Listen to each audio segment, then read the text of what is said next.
This is entry 7 of Expedition Handheld. I'm Russ Crandall. And I'm Adam Patrick Murray, and we'll be your guides through this journey of handheld discovery. Buckle up, let's roll out.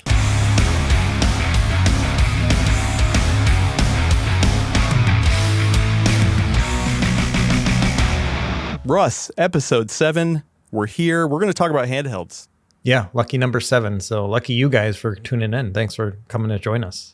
Yeah, it's almost 2 months into this journey. You know, our backpacks are still quite full. I think we have enough provisions and supplies back there, right? Yeah, a lot of jerky and dried nuts and stuff, or dried fruit. Not Nice. dried nuts. Well, you know, listen, if you want dried nuts, go for it. I'm not going to go any further than that. But if, no, I don't know, I have a segue there.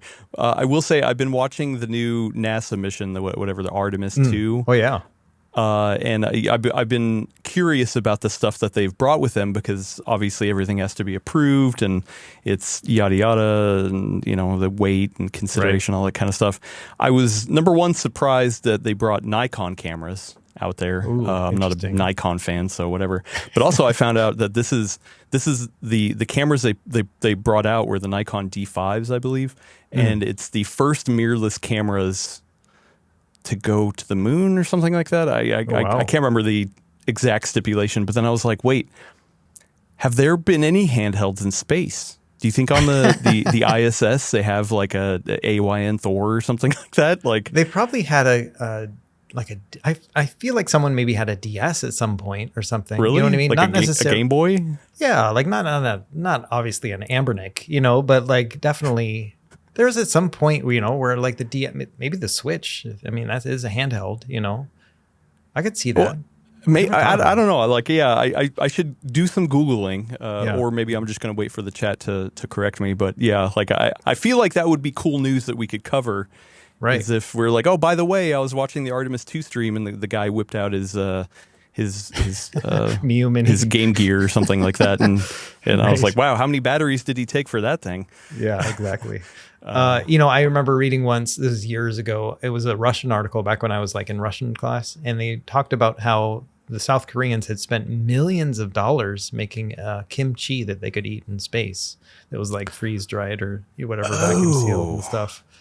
And it was like a big deal. Interesting. And so like just millions of dollars in engineering and stuff to get that working. Yeah, you got to have your kimchi, I guess. I don't Yeah. know. I'm not a fan. I think it was but, a thing of pride, you know, but yeah, super cool. Oh, okay. First kimchi in space. Yeah. Well, hopefully, maybe in the future, we'll be one of the first people to take a handheld in space if it hasn't been already done. Yeah, I'm up for it. If anyone wants to take me to space, I'm going. Yeah. There you go. To the moon. And you've got moon on your I got t-shirt. Moon so Records shirt on today. That's funny. perfect. It's perfect. You know what else is? No, this isn't perfect. I'm going to take it back. What's not perfect is some news. We got some news in this world. A couple of them are rumors, but one of them is indeed hard fact.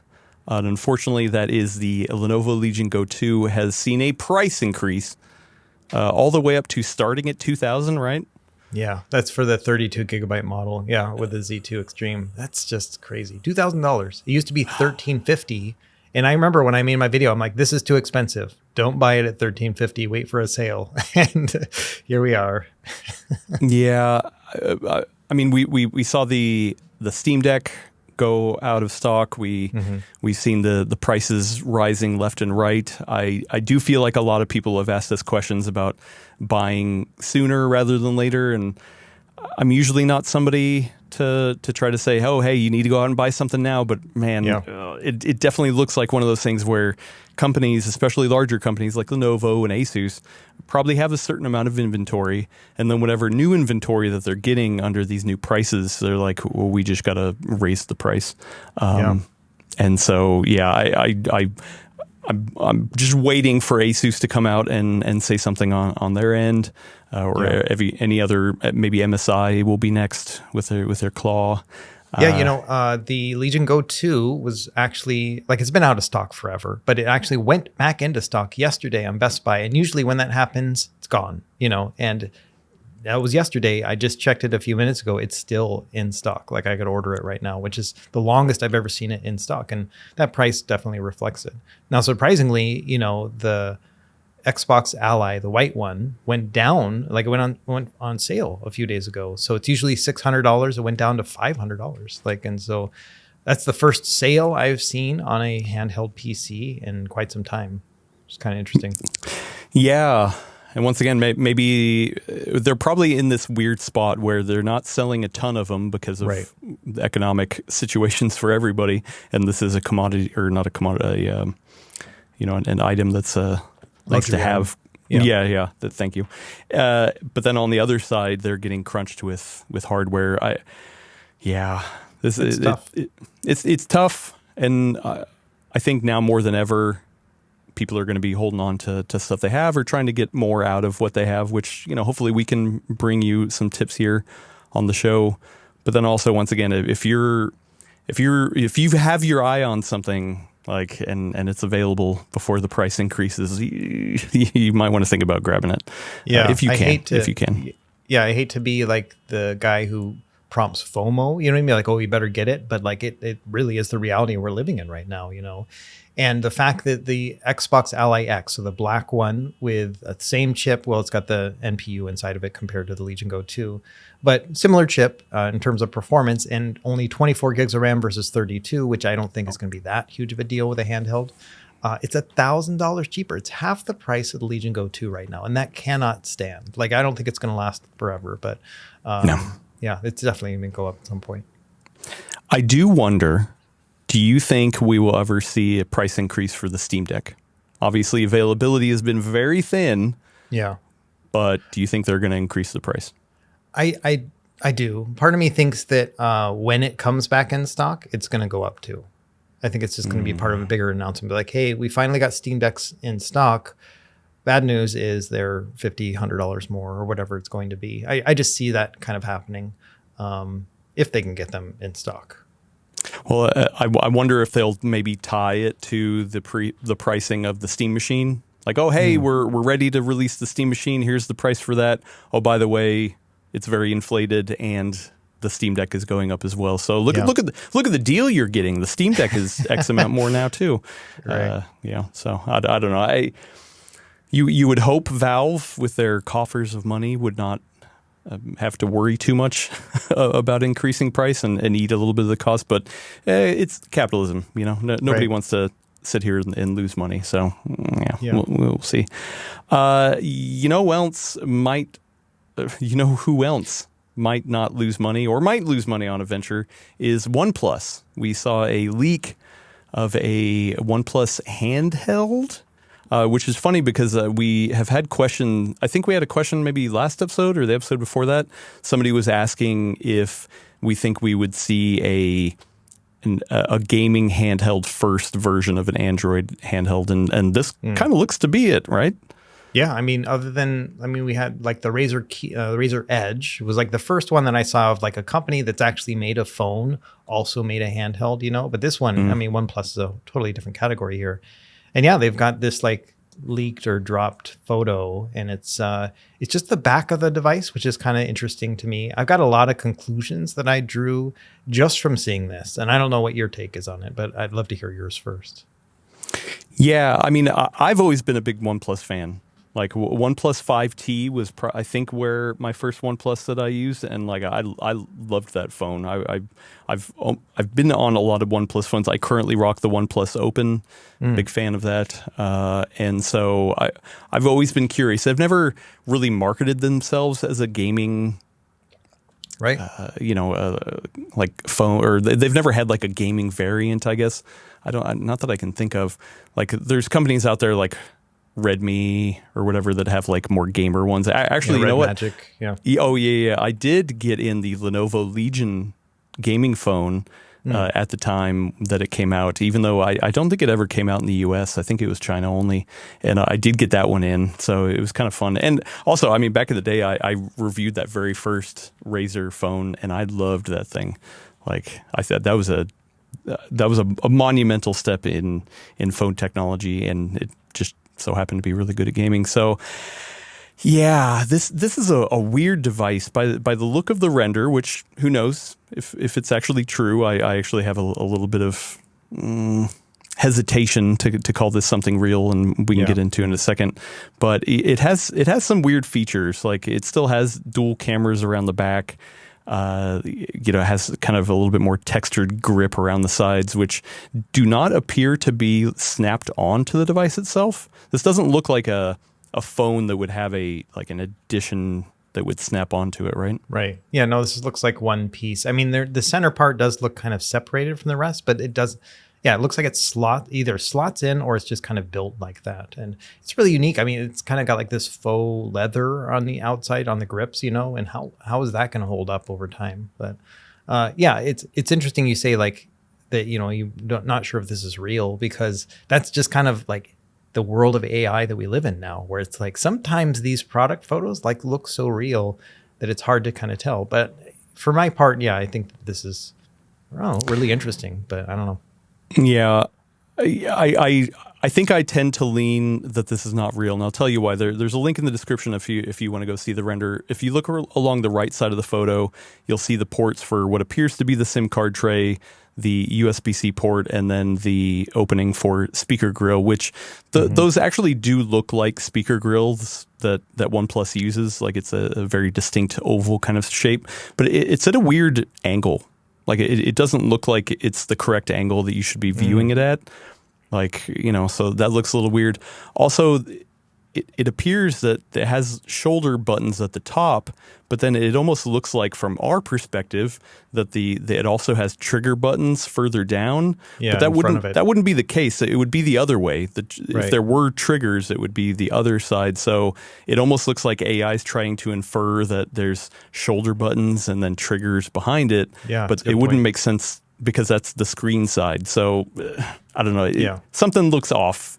Yeah, and it's fun. I didn't catch that front part. I thought that might have been, I don't know what that was, like a little bumper or something. But you also if you look at the positioning of it and those top buttons, which would ostensibly be your trigger buttons, they're absolutely analog or digital inputs. Like they're just little tap things. They do not have an analog input to them. So I don't know how great that's going to be for a lot of games too. I don't know. Part of it makes me think too, just by the squarishness of it, that maybe it doesn't have thumbsticks on it. There's a huge segment of mobile gamers who just use like their hands and they hold their phone and they kind of do that. And so I wonder if, just based on the render, if it was geared more towards that as opposed to having actual analog sticks.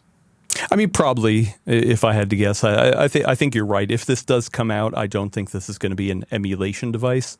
I don't think it is going to be targeting emulation like the way we think of a lot of other Android emulation devices. Yeah, I think this is more like hey, you're playing phone games and here's something that makes you better at phone games. Also makes me think, do you remember the Asus the ROG phones where they had the attachment to the back and it would give you extra buttons and cooling that did nothing. There's been a lot of weird stuff like that.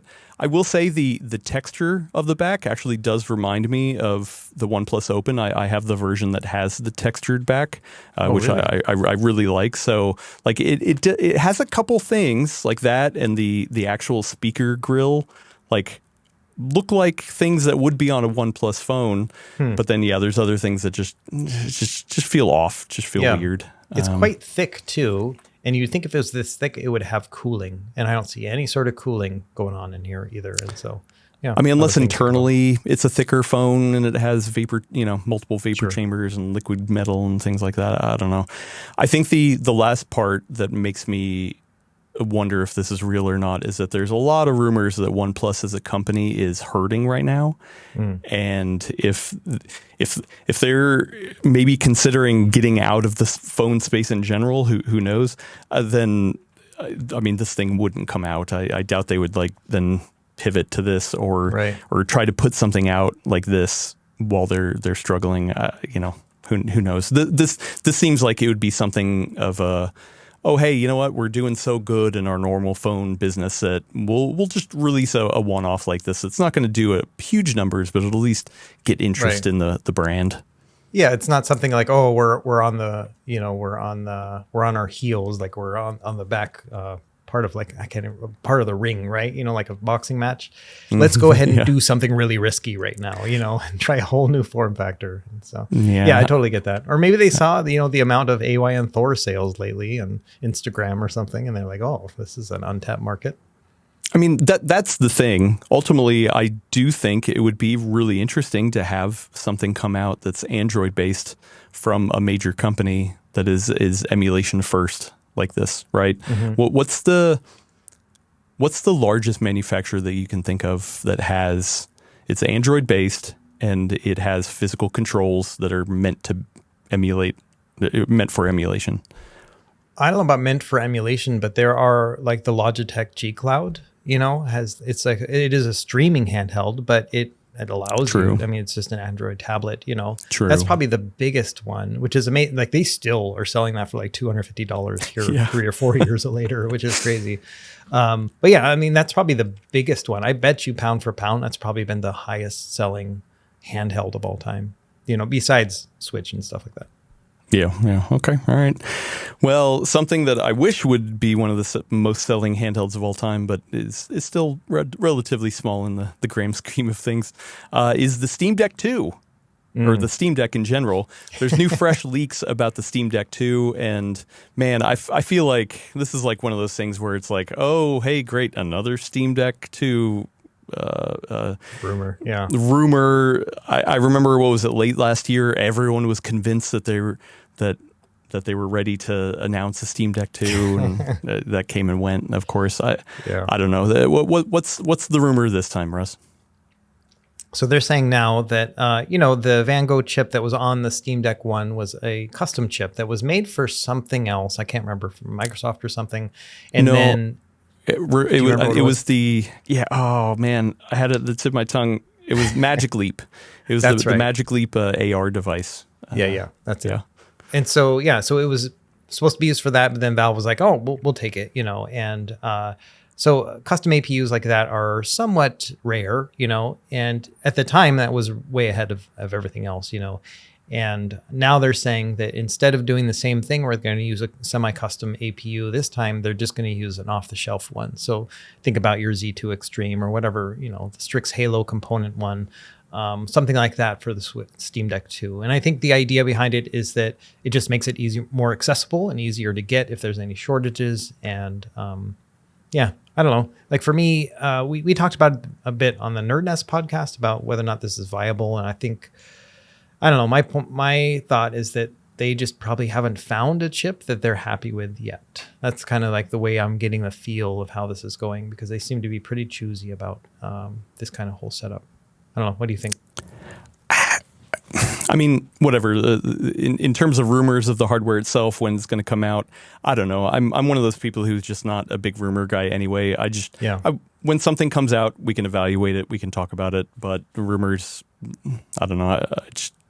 I don't like getting in the rumor mill all the time, because who knows? Sometimes things are real, some things are fake. It's all rumors. That's the idea. And it's neither here nor there too. Like that's the other thing. It's like it doesn't really affect us that much. But anyway, what do you think?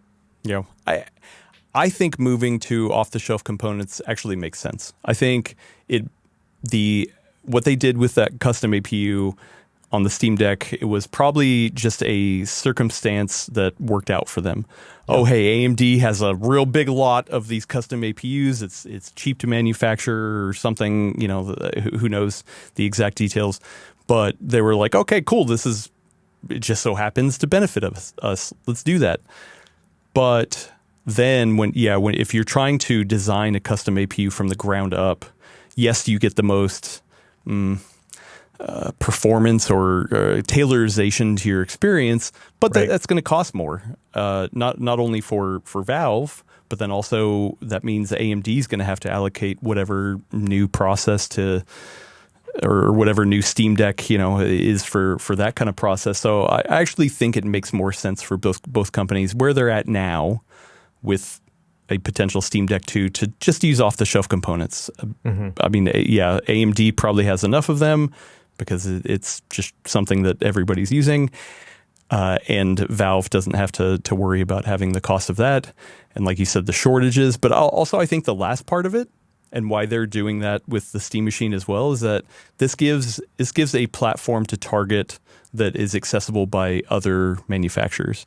So I don't think we've ever seen another manufacturer use the Vanco APU, right?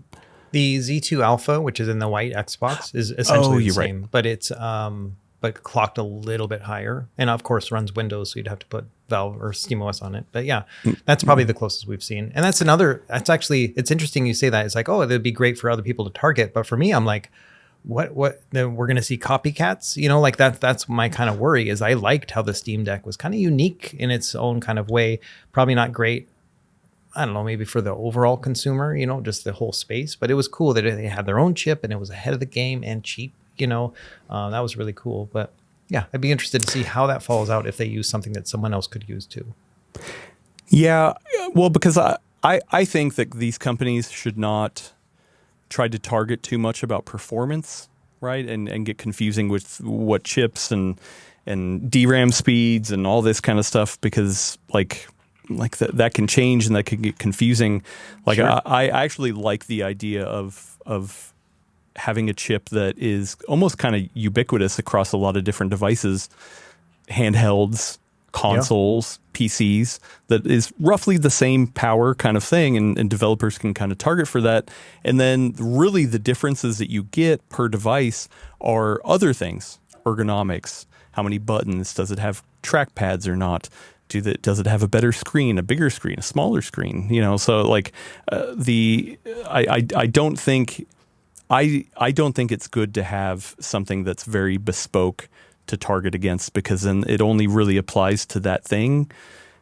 I would much rather have, the PS6, whatever that is, the Xbox Helix, these handhelds, new laptops, they're all using essentially the same kind of laptop hardware that is, something that developers can target against. And yeah, I don't know. I just feel like that's kind of a better scenario. Yeah, I think so too. I hadn't really thought about it that way, but I think that in general, it just kind of makes things easier potentially for people. A note to listeners, if you just heard a voice, there's like a fire alarm testing that's going on in my building. And so you might just randomly hear a fire alarm that's not at your house, that's in the speakers right here. So I'll let you know if I see any fire behind you. Right, thank you. And then just get out. Yeah, I'm too focused on the Steam Deck 2 right now to worry about fires. So, another thing I had thought about, and I just made a video this week about it, talking about, so I took an ARM-based handheld, an Android-based handheld, the Odin 3, and then I went through the top 10 played Steam Deck games right now, and then I tried to play all of them on GameHub, Game Native, to try to see if I could play all of them. I didn't do Baldur's Gate 3 because I'm not going to spend, 6 hours downloading a 150 gigabyte game just to find out it doesn't work. And so I didn't do that one. But all the other ones, actually, I got running, other than the first Slay the Spire. But there's workarounds for it. I specifically made a rule where I was like, okay, I'm turning it on, hitting play. If it works, it works. If it doesn't work, it doesn't work. Just trying to get like that Steam Deck experience, and only Slay the Spire was one where I was like, it didn't work with the default configurations. So, and I shouldn't say default configurations. Each of these apps has a really neat thing where they actually pull community configurations and then embed that into the game as you start it up. And so it's like, they've already kind of figured out what tweaks are needed for each game. Anyway, it led me to think, like, I would love to see a Steam Deck Lite. Like this idea that that they could make an ARM-based handheld, like the Steam Frame, which is going to come with the Snapdragon 8 Gen 3, something like that, where they come up with their own smaller, lighter, cheaper handheld that maybe can't play, Baldur's Gate 3, but it can play all those indie titles that everyone plays. Those top 10 most played Steam Deck games, 9 out of those 10 were all lightweight games, And so I could see something like that, $300 Steam Deck Lite that has like a nice little 6-inch display or something on it. Be really kind of neat. And it would be very interesting to see how that competed with something like the Odin 3 or the Thor or something like that. Yeah. Interesting. Here's the thing. I think we're still a couple years off of a Steam Deck 2. Like the Steam Machine has been seems to be a big problem for Valve right now that they're trying to get over. They're probably not excited to hop into another situation like this. So, yeah. And also I don't think they need to. Like Right. they've created this. The Steam Deck is selling when it can, when they have them in stock. Right. But like people are still using Steam. People are still buying systems. Like I don't feel like Valve is putting all their weight into hardware. I truly don't think they want to be a hardware company. Ultimately they want to be a software based company. So like Right. the Steam Deck 2, I mean, I think there's a chance it might never come out, and they would be completely fine with that. Yeah, So. I think it's definitely possible. I think as much as it excites some parts of the company, there are other parts where I think you're right in that they are looking at innovative ways to get software in your hands, but they're not necessarily looking to be a hardware manufacturer. Yeah, and like lead the charge there. Everyone Yeah. else is doing a fairly good job for the most Yeah, part. I think that even the idea of them throwing SteamOS on the Legion handhelds is a sign that they're like, we're not going to be just hardware. You know what I mean? Like we're trying to just get Steam out there, and so yeah, that makes sense. Yep. You know what else makes sense, Russ, is to take a quick break. We're going to pause for an ad break, and we'll be right back. So, Russ, I want to talk about what's in my pocket. Okay, let's talk about what's in your pocket. You already kind of gave me a little bit of a heads up, and so I actually just counted. I have 11 handhelds in front of me on my desk to talk about this topic. So I'm got overkill here. And spoilers, it's nothing new. It's actually something old. No. And I found myself in a situation, and that I didn't expect. Russ, have you ever had a situation where you didn't think you had nostalgia for something until you got it? Like you never even had it in the first place, but then once you got it, you then realized you had nostalgia. You had it, but then you got it again, and you didn't think you had that much nostalgia for it. But once you bought it again, you were like, "Oh wow, this actually means a lot to me." I have one similar experience. So I had only played a Game Gear one time in my childhood. You know, I'd seen a lot of like images in Sears catalogs, and I was like, "This is just crazy. It's in color. You know, it's backlit." And but I only got to hold it once, and it was maybe for 20 minutes, and I think it was Sonic the Hedgehog, and that was it. And then maybe 2 years ago, somebody wrote me and was like, "Hey, I'm a big fan of your channel. I've got an old Game Gear. I just want to send it to you." And so they just sent me their childhood Game Gear. They even got it like they redo some of the circuitry on it. I forgot what they call it, recapping it. So they redid the cool. caps on it. Yeah. Wow. And so it was like full on, like brand new experience. It sent that over to me, and I picked that thing up, and I was like, I only held this thing for 20 minutes. I pick it up, and I'm like, oh, and I was like 8 or 9 years old again. Like it was just kind of this crazy feeling where I was like, whoop, like back to being a little kid just for a little bit, you know? So that's what I immediately thought of, is that, yes, there was something where I was like, I don't need a Game Gear, you know, sure, you can send it to me, you know, and then I got it and I was like, whoa, this is bringing me a little bit of joy, you know. Nice. Okay. Well, yeah, over the weekend, I was chatting with a friend of the show, actually somebody who listens. His name is Steve Lynn. Awesome guy. Hi, Steve. And we're in a group chat together, and he's been going through some old stuff and getting rid of stuff. And he had a literal bucket full of old handhelds. And he's like, oh yeah, this is a project that I have. I need to get rid of some stuff. And I was like, oh, hey, I noticed you got a lot of GBAs. Man, I actually don't have an original GBA. Actually, I don't even have a GBA SP, but the original GBA was something that I wanted to have in my collection again. Would you be willing to sell one? And he's like, oh yeah. And then I noticed in his collection there too, he had a DSi, and I was like, oh, okay. You know what? How much do you want for the DSi and the Game Boy Advance? And he's like, $50. And I was like, okay, cool. I'll take them. And I was very excited to get in this GBA. So I have it here. I've been playing on it. It's one of the translucent. The Glacier? Yeah, Glacier. There we go. Okay. Yeah. So Game Boy Advance, like, man. Oh, yeah, there you go. You got one. Got mine. Game Boy Advance is like, I have a lot of good memories about this system. But I don't want to talk about this too much today. Because I got in a box. Literally, it arrived on my front step before I came into the office today. That pertains to this GBA. So I think let's couch the GBA talk for a little bit and get back to this. And it was the DSi, which now I'm holding up in front of me, that when I started playing on it, I was like, oh my goodness, I have a 3DS, and I have, you know, a handful of DS games that I play on my 3DS, and I was like, oh, I don't need a DS, I don't need a DSi, I can play everything on my 3DS, whatever. And then I started playing on this, and I realized, like, wow, I have, not only do I have nostalgia, it made me realize, like, the DSi might be one of the most important handhelds, like, the handheld experiences that I've had in my life. And that's why I say, wow, I didn't realize I had nostalgia for this until I got it back in my hands. And yeah, it's been a wild ride. So do you think it's the DSi, or are you talking just DS in general? Like is it the DSi specifically that you had previously? So I actually never had a DSi. So that's what kind of why I wanted one in. I mean, I had the original DS. I had the white one. I'm sorry. Do you have not the original DS? Yeah. I was gonna say, there's I have one of those, but I did not have that originally. I didn't hop in on the DS train until the Light. The Light. There we go. I always keep forgetting the name. I keep wanting to say Slim. That was not the name of it. DS Lite. So when the DS Lite came out, it was around, what, 2007-ish? Yeah, 2008? it was later, because 2005, 2006 is when the DS came out. Yeah, and so it came out after that. Yeah, 2006, I think.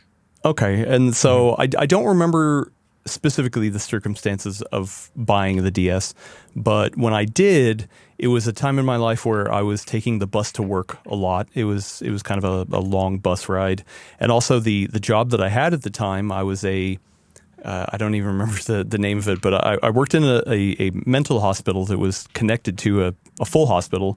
And so I was kind of like an orderly, where I would essentially wheel patients to their appointments in the normal end of the hospital. Yeah. And what would happen is that I would just be sitting there waiting with these patients at their appointment, either in the waiting room or, you know, sometimes I'd have to go back or whatever. And so I did a lot of sitting and just waiting at that job. So between the bus rides and that job, I played a lot of my DS, and I have just like so many memories of playing the DS, especially thinking about the time that I had it, that I was like, wow, that was kind of a formative time in my life. Not just for the gaming part. It actually, during that time in my life, I went through a bunch of other stuff that kind of shaped who I am today as well. So like, it was really weird to have all that rushing back when I picked up. And yes, this is a DSi. I never had this one, but it's the form factor. It's the thinking about the games, and just, I don't know, it's a great system. I really, even though I have, so the 3DS I have is the new 3DS XL. So it's bigger. Yeah. You know, it's a really nice 3DS. I like it a lot, but there's something about this small little package that you can just put in your pocket that I don't know. I have so much nostalgia for it. So I picked up the first DS when it first came out. Like, I remember I was living here in Hawaii at the time, and we went to Walmart the day it launched, and I just walked in and bought it, which is not really something you can do nowadays. You know, I just walked in, I'm like, let's see if they got it, you know, and there it was. I'm like, okay. It was like $150 or whatever. And and then I did look it up while you were talking. So then the DS Lite came out in June of 2006 in the US. And guess what the retail price was? I think you just said it, 150. No, that was the original. So the original DS Lite was actually 130, so it was cheaper and so much better, you know. And it was such a fast transition from one to the other. Like, they really were like, all right, we effed up with that first DS. Like, it's just kind of crazy. You know, I can't believe that I even have still one of these huge monsters, but it's mostly nostalgia. But the DS Lite for me, same thing as you. Like, it just hit. And it's funny, like, we have similar stories. So without getting too far into it, in 2006, I went through a lot of health issues, and I ended up being hospitalized for almost a month and a half, just living in a hospital. And this was July of 2006. So the first couple of days I was there, and they're like, yeah, you're going to be here a while for testing and stuff. I was like, hey, my wife was my girlfriend at the time. I'm like, hey, can you just go run over to Walmart and buy me a DS Lite, please? And so she brought me a DS Lite. I like opened it up, and I think New Super Mario Brothers had just come out, you know. And man, I played the heck out of that DS Lite for that month and a half that I was just stuck in the hospital. And it sucks. I got rid of that. Well, I didn't really get rid of it. I held on to that DS Lite forever. And then when I first started my channel, somebody else I knew was like, hey, I got an idea for a collaboration. How about you send me your old DS Lite? Because I think I talked about it. And I will upgrade it for you and send it back and we can talk about it. And so I sent it to her, and I mean, she did a great job. She did the best she could, but she basically just changed out the shells to match retro game core colors, basically. So it's got like blue and yellow, and then it was originally a white handheld. So it's like, you can see it's still is white, and then she put some black buttons on it. Yeah, I was about to say. It's not the same. Like it doesn't, it's a little more rickety now because, you know, she took it apart and put it back together, you know, and the screens don't, like there's some vignetting, like white vignetting around the top screen. Like it's like not connected correctly or something. And so I just feel bad because it's like, it's very cool that I have this thing, but at the same time, I kind of miss my white one, you know? And so thankfully, not much longer after that, an old friend of mine that I knew from the Navy was like, hey, I've got this DS Lite. I got some sort of handheld sitting around. I don't know what it is, but you can just have it. Like it was still in a box and stuff. She's like, I only used it for, you know, maybe a couple deployments and that was it. So she sent me it was like a dark blue DS Lite. And so this is now the one that I use, and it's black on the inside. It's beautiful. And so this is my DS Lite. And I got to say, like I've tried the DSi, I have the DSi XL right here. It's the DS Lite that I like the best. The size and everything else about it. It's just really, really fun and nostalgic. Well, so yeah, now it makes me think, I mean, because in my memory, this DSi feels exactly what the DS Lite was. So like, are you saying like the physical dimensions, or there's stuff that's different that I'm not remembering? Yeah. I don't have the DSi non-XL on me, but I do have the XL, and you can see just the size difference between. So it's a good inch in size difference, you know? And so maybe the regular DSi would give you a similar experience. I think the screens are a little bit better on the DSi. The XL is supposed to be like the best of the screens of the DSi line. And that's the reason why I bought one of these later on. So I don't know. I don't think you're going to get anything special by getting the DS Lite if you've already got a DSi. You know what I mean? If you're feeling that magic, you're probably going to feel the same. But for me, it's just the DS Lite is just so good that I haven't got a regular DSi.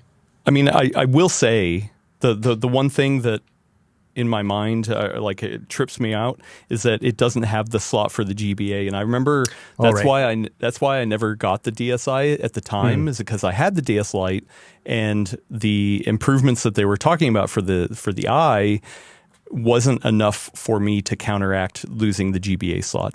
So I just, even the XL I didn't have. So like it was just like, I kind of like having the GBA slot, which funny enough, I'm going to go back to this Game Boy Advance. I do have a game in here, and I think you might appreciate it. I'm going to reveal it for you here, Russ. See if you can see it. The Golden Sun. Oh, nice. Yeah, Golden Sun, The Lost Age. Dude, that is worth some money. Yeah, I realized it's one of the only GBA carts, like physical carts that I have on me. And yeah, so I don't know.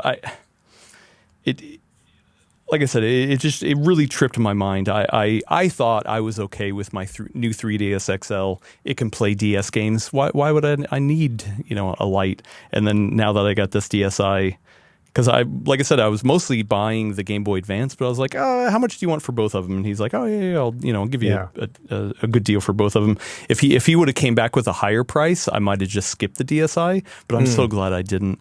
And that now I'm starting to think, I'm like, okay, well, what if I did get a normal DS Lite? I'd get the GBA slot back.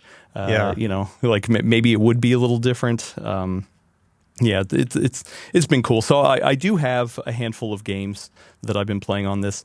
A couple of my favorites are things that have just like always stuck with me. I played the crap out of them at the time, and I started playing them again once I got this DSi. It's the Advance Wars series. So I have Days of Ruin here, but I also have Dual Strike.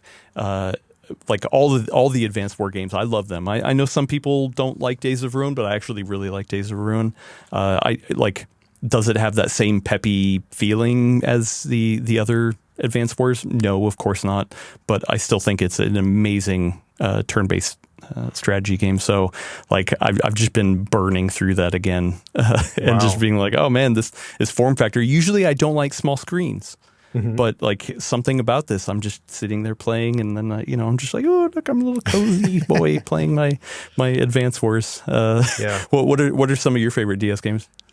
So for me, it was always about, so I love New Super Mario Brothers, Mario Kart, Tetris DS was probably one of the bigger ones because I could play that one online. I used to play people with Hawaii time zone, it was mostly playing Japanese people, right? And just because the way the time zones work out and stuff. And so I was often playing against the people in Japan. They were just wrecking me, but I loved that component of it, was just that multiplayer kind of aspect. My most played game though on the DS was Zookeeper, which is a match 3 game with like animals, and they've got it on the 3DS as well, on the regular DS, and it's also, there's an older version on the Game Boy Advance, but only in Japan. And so it's like a match 3, and like all of your icons, and like think of Bejeweled, right? But instead of jewels, it's different animal faces, and there's like maybe 6 or 7 different animals, and you got to match them all up, and then to level up, you have to get the quota for each of the animals. So it starts out at 3, so you got to get one of each of these like matched. And then once you get all 3 of them, then you will move on, and then it'll be 4. And you got to keep going up and up and up, basically, where you've got to, like, you're not just matching whatever you can find, you're also trying to prioritize the animals that haven't been matched yet. And then there's also one animal within each round, which is the special animal, and that'll give you additional points. So you want to look out for that one too. My wife and I used to compete with each other. Like, it was like our DS, and this is the old DS, not the light. And we it was in the bathroom, and we were just like, run out of the bathroom with like toilet paper stuck to our foot. Like, look, I beat your score. So, yeah, we were pretty competitive about that. You just outed yourself. You're playing your handhelds in the bathroom. Yeah, Russ. yeah. Oh, you I gotta did. wipe those I down, mean, dude. 20 years ago, but yeah. And yeah, and so you can play it with the stylus or with your D-pad and face buttons, but we always use the stylus. And so that was a really fun game. I don't like tactical games. So Advance Wars, Fire Emblem, never played any of that stuff. Final Fantasy Tactics, never. Oh, Russ. Yeah. Oh, man, you're killing me here, bro. Never even played Mario and Rabbids. I watched the kids play it. I'm like, that's so dumb. Like, I don't like using a turn to move. Like, it's just, I hate it. I don't know why. So, have you ever played a board game called chess or maybe checkers? have you heard of these games? I've heard of those. Those are analog games, though. Yeah. And like, so funny story is like, so that Odin 3 video I just made this week, where I was like top 10 games in the Steam Deck, and I had 9 out of 10 already in my library, but I had to buy one of them, and it was Mugenics, and it was no longer on sale, so full $30.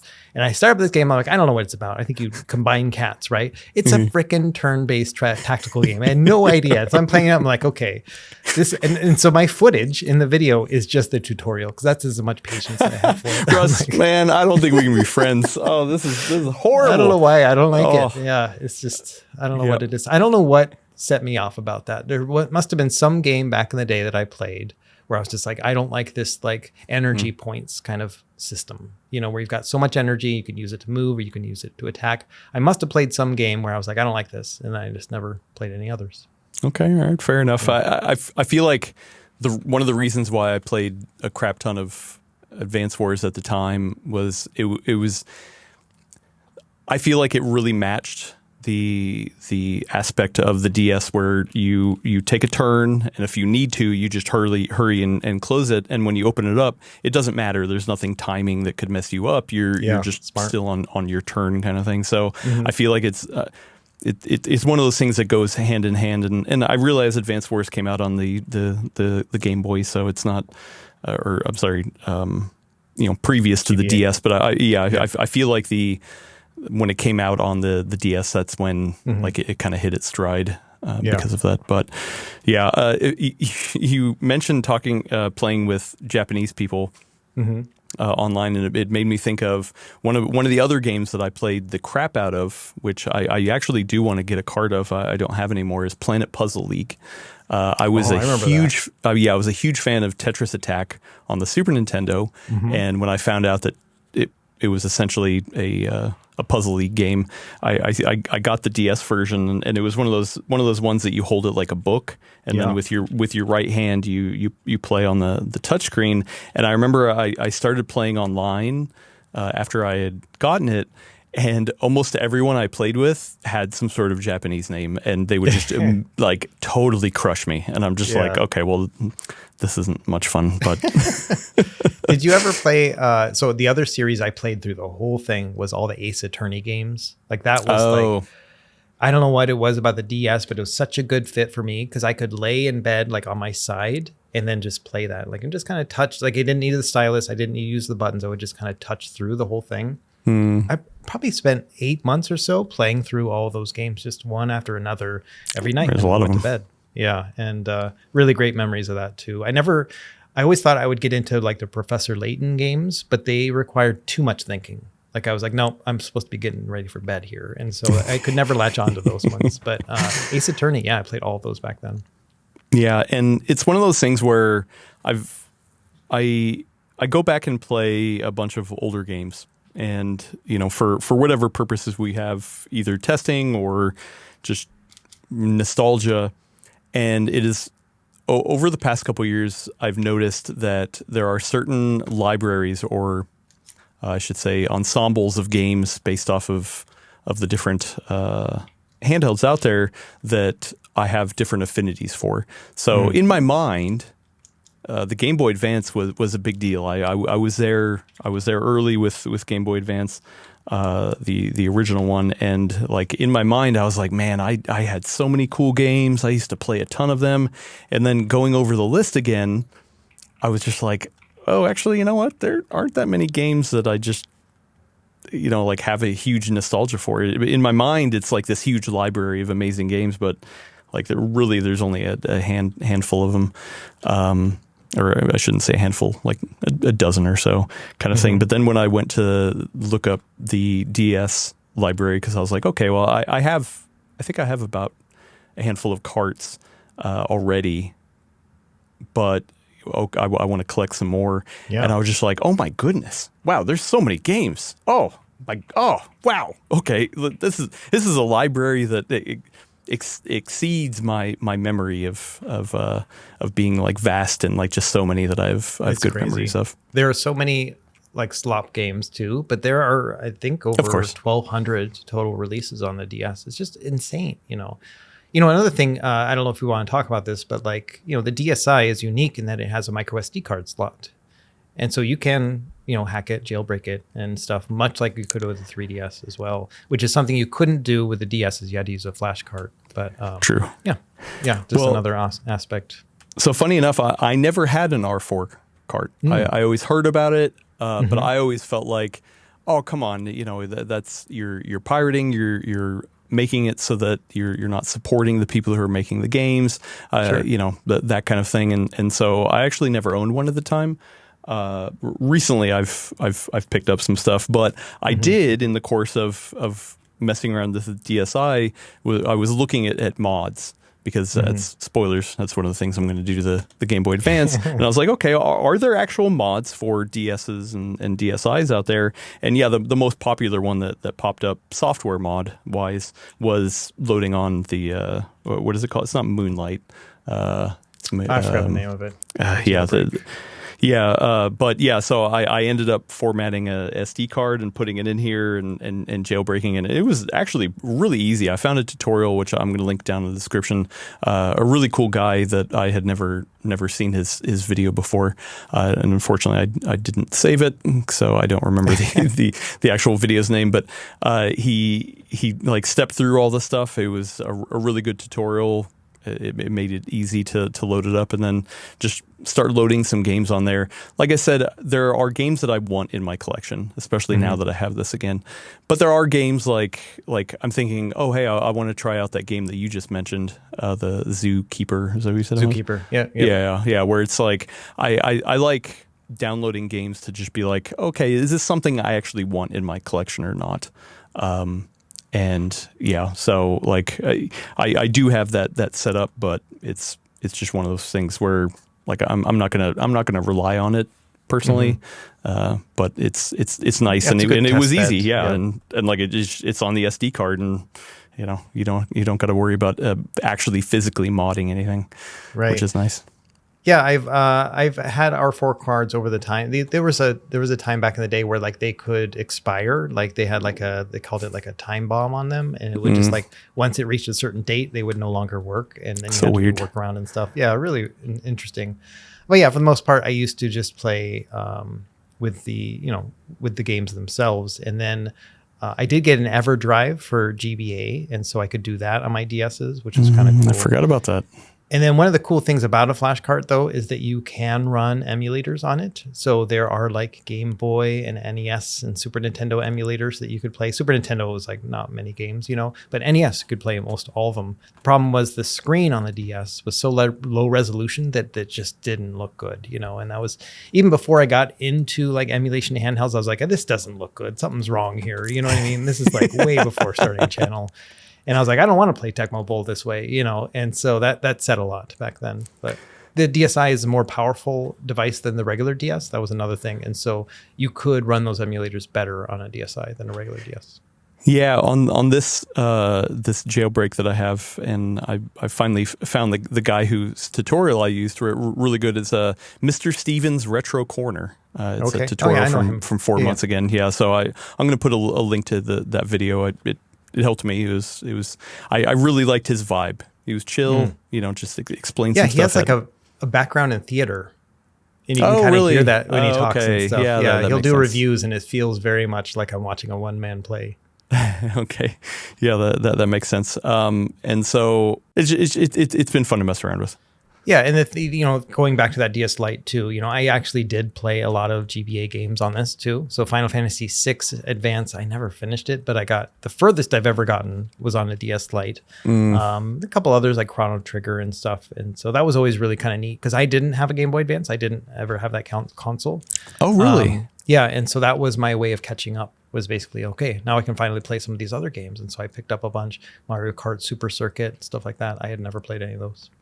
The like Mario RPGs, like I can't remember which ones are DS and which ones are GBA, but I played like through those like Superstar Saga and like Bowser's Inside Story and stuff. Like I bounced back through all those too. The other thing that I did was take my DS carts, or specifically Advance Wars, because that's one of the ones that I've been playing the most, along with a Castlevania, which we'll talk about in a little bit. But I threw it back in my 3DS XL. New 3DS XL, I'm sorry, and was like, oh, okay, well, is the scaling that bad? Because obviously the screen aspect ratios are not the same, and like the last time I played my 3DS XL really heavily was before I was kind of into a lot of this stuff, and so I thought it was just okay, and then I put it in, I was like, oh, yeah, that's pretty bad. It's pretty bad. I mean, they are bigger screens, so the pixels per inch is definitely a factor there. But yeah, I think I really like your test of the, what is it, Mega Man that has the life bar kind of thing. So like I don't have anything equivalent to that I use necessarily, but you start to notice like things either feel a little smushed or just kind of off like that. And then when I threw it back in the DS, and I was just like, oh, okay, yeah, even though the screens are smaller, this just looks right. It feels right. It just feels right. Yeah. Yeah. No, I totally agree with that. I've had the same kind of thing. And it's funny, like when, with these emulation handhelds, it's one of the things I'll say sometimes is like, it won't, like the Thor, I don't think is a replacement for the 3DS, like you can play your 3DS games on it. It's amazing, but I don't think it's a replacement, and it's because of all the other whimsical things that happen, like you start up your DS, right? And you get that sound. I'm going to do it right now. Let's see if I can get it to work. Like that sound, you know what I mean? Like that's great. Those are so many like important factors that are silly, but that's part of why we do what we do, And so that's always an important thing for me too. Is like sometimes it just feels right when you play on the original. That touch screen just feels different than say on like an IPS panel. Like it's just it's that resistive touch screen that's really interesting. And so yeah, there's just many reasons why I do prefer, for the DS in particular, I really do like my DS Lite. Also, I remember on the DS, the stylus comes out of the right side, and like it was just second nature for me to just slide it out and just use it. You slide it back in, like it's just easy. I can do it with my eyes closed, kind of thing. And I remember when the 3DS XL, the new 3DS XL, when I moved to that, and the stylus comes out of the bottom, and I just remember always fumbling and being like, oh, it's in the wrong. Oh, this just doesn't feel right. I mean, I've gotten used to it now, but it took me forever. Yeah. And there's some really cool things. I I do enjoy, like I have the Ambernic RGDS, which is like their, clamshell. And one of our earlier episodes, I talked about how you put Rocknix on here, which is the Linux-based firmware, and it does feel really good. But earlier today, when I saw this was in the show notes, I'm like, let me just boot them both up and just get a feel again. And the RGDS, I'm like, yep, decent. It's really cool. You can find this thing for under $100 nowadays. It's on sale, But then I turn on the DS and I'm like, oh, magic. Like it's there's something just kind of magical about it. I love it. So. Yeah, it's crazy. So I don't know. I have some games that I ended up buying online that I'm waiting to show up. So I do have some other carts that I was like, okay, you know what? Now that I'm getting back into this DS, there are ones that I know I want for my collection, and I'm willing to pay a little bit of money for it. So I've got those coming, and I'll continue to poke around with the emulation stuff that I have, but. One other thing is that DS games are region free, so you can get Japanese games as long as you don't need to read. That's something you can do.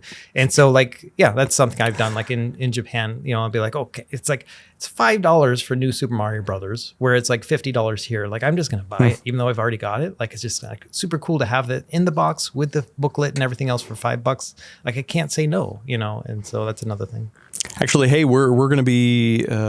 I'm going to be in Taiwan soon. Maybe I'll look up a list of games that never released in the U.S. That are only available over there that I can scrounge for. But yeah, no, it's been fun. Like I said, it really broke my brain. I did not think I had such a nostalgia for this thing until I got it. So I'm so glad I picked it up. Thanks again to Steve Lynn for selling it to me. Yeah, Steve, thanks for giving us something to talk about. It's awesome. I know. Yeah, I was like, oh, this is perfect content. This is perfect content. But yeah, let's move over to some more perfect content. Perfecter. Right? Perfect. More. Yeah, something like that. Buyer's Corner. We got some good questions still stacked up that people have asked for buying advice that we're hopefully going to give here on the show. So the first one is coming from T. Gordet, 1982. Hey, that was the year I was born. Recommendations on places to buy a used or refurbished AYN Odin 2 base version. Do you think eBay is the only option? Okay, so Odin 2 first came out in late 2023. So it's got some legs on it, eBay is not the only option. It's really hard though, because not that many people are like, it's not a huge marketplace for these things, and so eBay, Mercari, you can maybe find something on there, and hopefully they've taken good care of it. The other place I would recommend is certain Discord servers. They'll actually do like a exchange or a sale program and stuff. And so my main Discord server is Retro Handhelds one. That's the one that I have my own channel within there. That's where I'm at every day. And they do have a platform for community sales and stuff. They got very strict rules about it. So you have to have been a member for a while. Like they have a whole leveling system. So you basically have to interact for several days before you get to a level where you're required to even sell it. So no one can just jump in there and sell or whatever. Like it's got to be somebody who's actually in the community, Well, that's cool. Then you're not allowed to sell for profit. Like it's supposed to be at what it should be, like in terms of you can't mark it up. Like right now, the Thor is a device that you can pre-order for like $350, but you can go on eBay and get it for $800 right now. So you can't do that stuff. Yeah, you got to be like, hey, this is the price that is a reasonable price, maybe like a $10 markup or whatever, but nothing crazy. So that's where I would recommend looking, is in those kind of Discords. I don't know if the Odin Discord itself, like the AYN Discord, has a sale thing like that.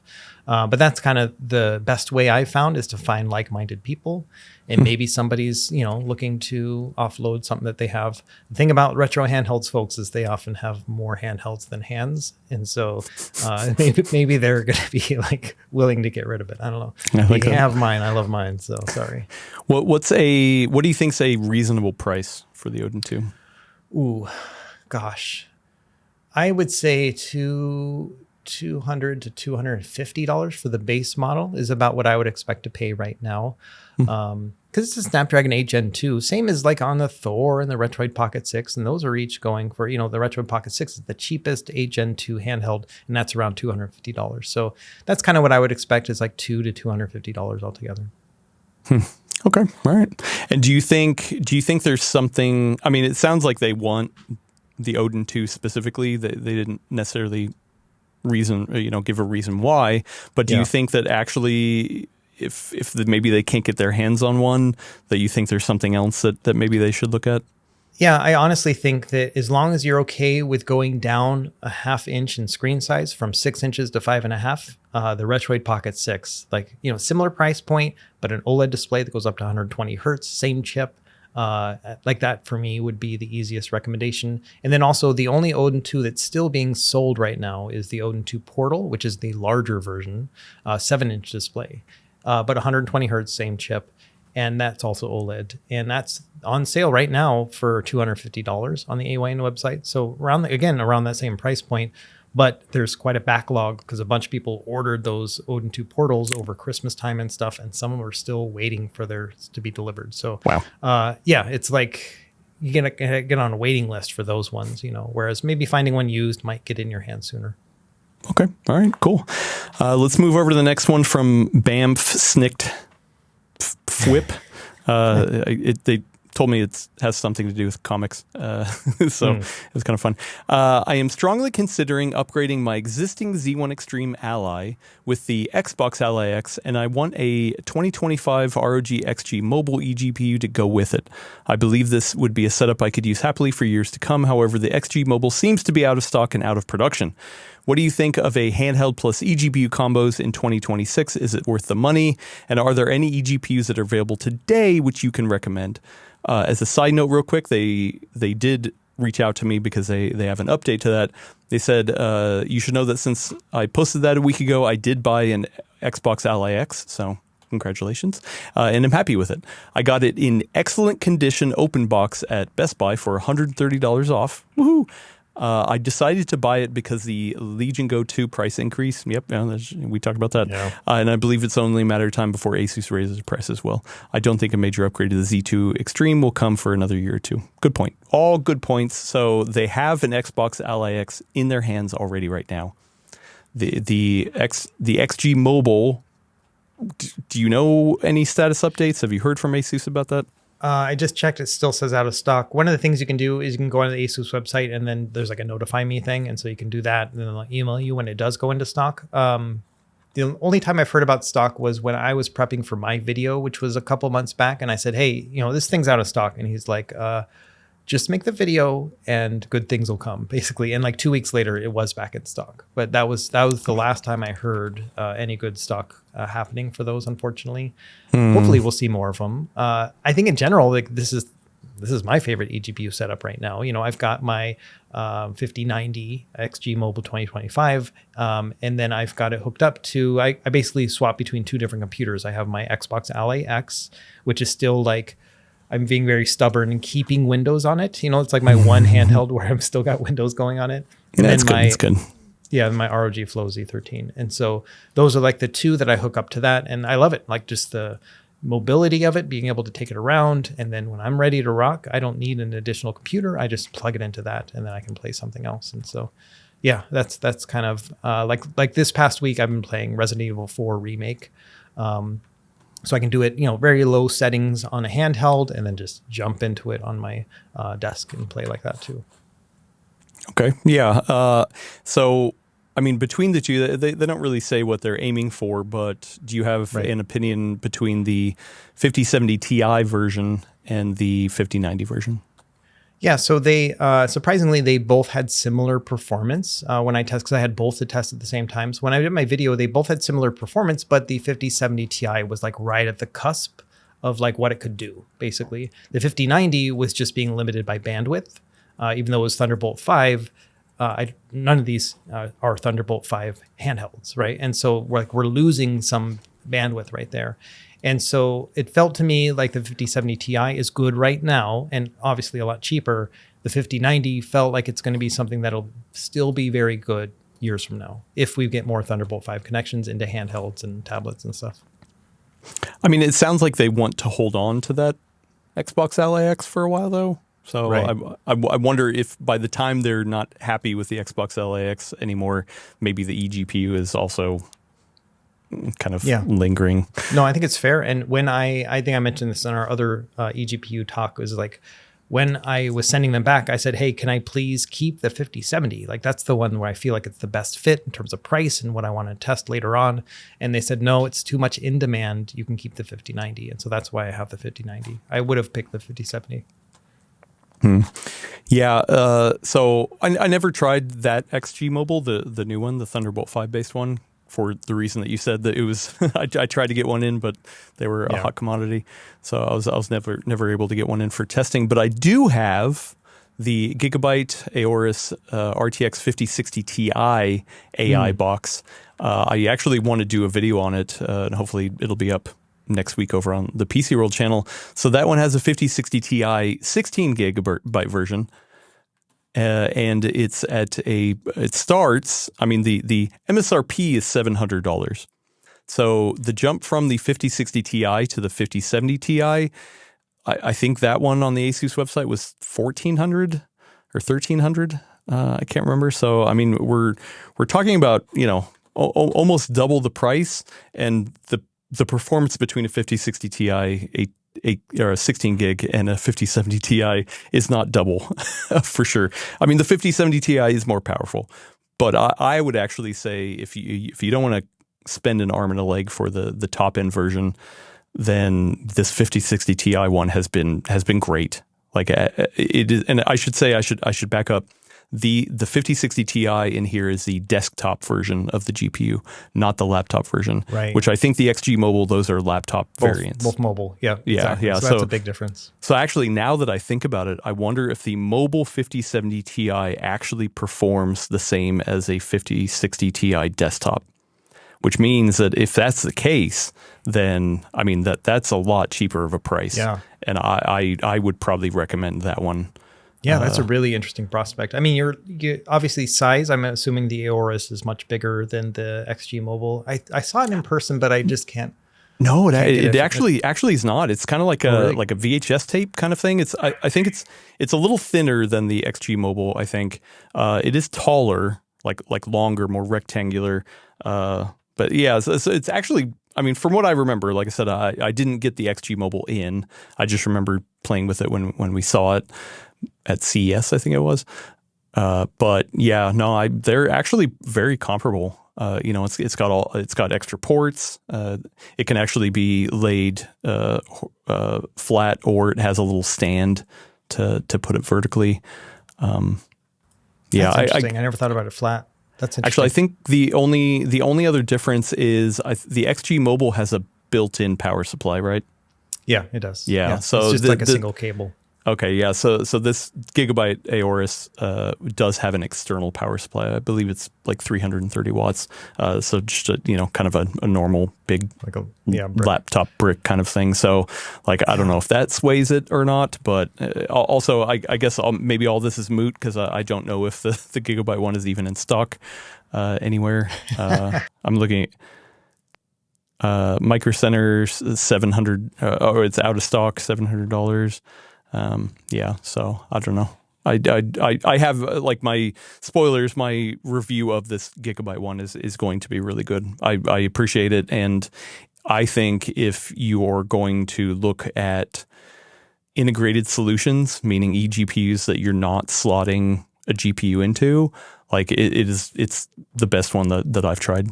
Yeah, let's move over. I think actually, you know what? I think that is it for Buyer's Corner. Thank you for all of the questions that you have over there. If you have more questions, whether they're buying advice or otherwise, you can get to the link in the description. We have a fine folks over on the Full Nerd Network Discord.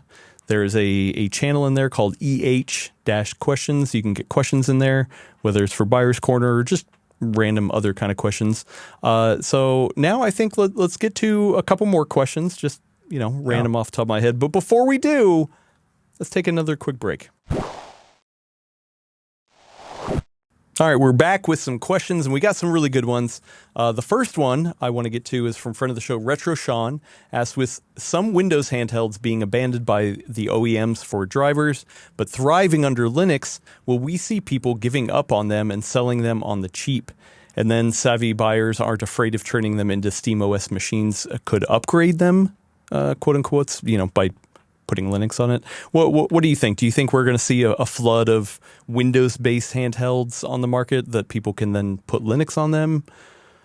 Yeah, I think that I don't know if it has to do with just like drivers not being supported anymore. I think that people just maybe buying these handhelds and realizing that it's not a good fit for them, and I think a lot of those will be the ones that people pick up in a big box store. Walk into Best Buy and you grab the ROG Ally or whatever it happens to be. It's not a good fit, and then they sell it or try to offload it, And so I think somebody who's savvy and or is able to like kind of go on and look for deals, either Facebook Marketplace or eBay or whatever they have in their region.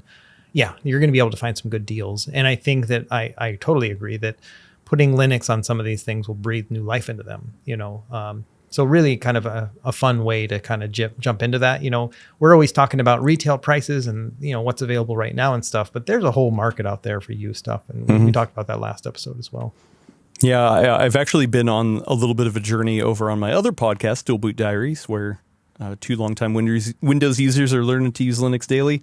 And one of the challenges I've been doing is that I have repurposed this old, I think this is, 2014 era Lenovo ThinkPad. Wow. And put this thing shipped with Windows 8.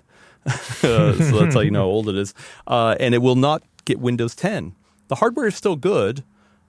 So I decided to put Linux on it just to kind of see if I could breathe new life into it. And I did an SSD upgrade as well. And this thing runs awesome. So like there is a whole market of being able to continue to use old hardware, and it doesn't have to go into a landfill. Like it can have new life breathed into it. And yeah, I think you're spot on, Russ. The idea of these handhelds, it's the same kind of thing. Like I think especially the ROG Ally and the Ally X, the Z1 Extreme versions will actually live on maybe even better than the Steam Deck to a certain degree, because the Z1 Extreme, I mean, it wasn't like leaps and bounds performance-wise over the Steam Deck, but it still had a little bit of juice into it. So sure. Yeah, if you really cranked it up, it would definitely outperform the Steam Deck, because it could go up to like 25 watts, 30 watts when plugged in kind of thing. Yeah, you can absolutely do that. And I think it's a weird place to be in, but you need to basically capitalize on indifference. Those are the people who have their handhelds and they're like, I don't really know. I just need to get rid of this, right? Oh. That's where you're going to make a good deal. The people who know what they got, like, I know what I got and it's worth this, that they're too savvy. You don't want to buy from those guys. They're too smart, and so that's where you want to get your deals. But yeah, I think it's totally fair. And I think, yeah, Z1 Extreme is the place to be, because these things were, when the Ally and the Legion Go first came out, they were shiny and new and people were grabbing them. But they may not be using them in the way that they thought they were going to. Yeah, I do wonder how much you can breathe new life out of it. Like we when we just talked about the DS, right? I mean, this is a 20-year-old system essentially that I've been able to just have amazing experiences with. The hardware is awesome. The battery, actually, I didn't have to change out. Like the screens, no issues kind of thing.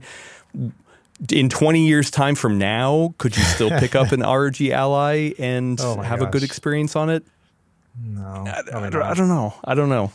I'll do that sometimes when I'll pull out an old INEO handheld or something, that I've got an old handheld PC, and I'll boot it up and I'll, maybe put SteamOS or something on it, or Bazite. And even then I'm just like, God, the fan is just going on this. The battery's just, I'm watching it drop, the efficiency of those chipsets, they age very poorly.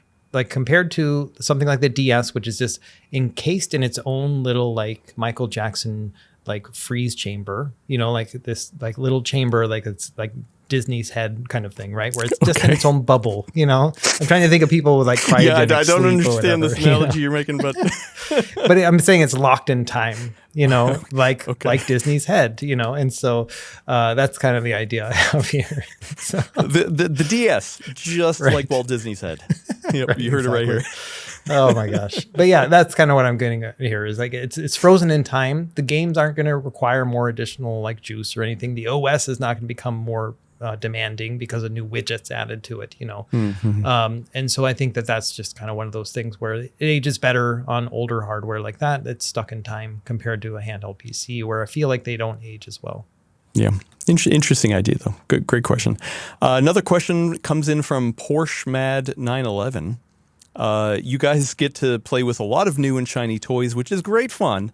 But I'm curious, which older handheld could you still be totally happy with? Is there one? Theirs is a Odroid Go Ultra and an LCD Steam Deck. Okay. Well, the Odroid Go Ultra was one of my least favorite handhelds of all time. So I don't know how much you know about Hard Kernel and Odroid. So Hard Kernel is the company. They're out of Korea, and they made some Odroid Go devices. And their first one was the Odroid Go. I never had that. It was before my time. But they had what they called the OGA, Odroid Go Advance. That was the precursor to all those RK3326 handhelds that came out in 2020 and 2021. So the first Ambernic RG351P. Oh, I forgot about this. Yeah. So they are like the precursors, but they were open source. And so they put everything online, and then the Chinese companies were like, thank you very much. And they took that, and then they just like made their own handhelds, And so I totally forgot about this. Yeah. Okay. Powkiddy, Ambernic, a couple others. They just like, they made their own, Anyway, Odroid Go Ultra was like their last one that they made. It's like a big screen, but it's just very powerful. But the controls by then were just so dated, and everything didn't feel great. And so I never really liked that one. I still have it around the corner, but I don't play that one that much. But I can see why like people love it for tinkering. That's the whole thing with that one. And so thinking about this question, the thing that came to mind for me, and specifically like which older handheld would you still be happy with? And the thing that came to mind for me is this one right here. It's called the Powkiddy RGB 30. And so this thing is, it's got a Rockchip 3566 in it. So it's a little bit better than that other one that we were just talking about. It still really plays up their PS1 grade, and then you can play a little bit of the other systems. But the thing that was amazing about this one, it was the first handheld that had a square aspect ratio screen, 720 by 720 resolution. And I had so much fun with this thing. And there were other ones that came out with square screens later on. But it actually is surprisingly good for 4x3 games and for other ones too. Like Game Boy Advance is a perfect 3 or 4x integer scale on this. And so it's like perfect. But then Nintendo, Super Nintendo, and stuff like that, you can play those games at an 8x7 aspect ratio. There's a whole debate between 4x3 and 8x7. So if you want to do 8x7, which is a more taller aspect ratio, and some people think it's the true one or whatever, it'll actually integer scale really well on this too, with a little bit of overscale, like a little bit of cropping of some pixels, but we're talking like 8 pixels on each side.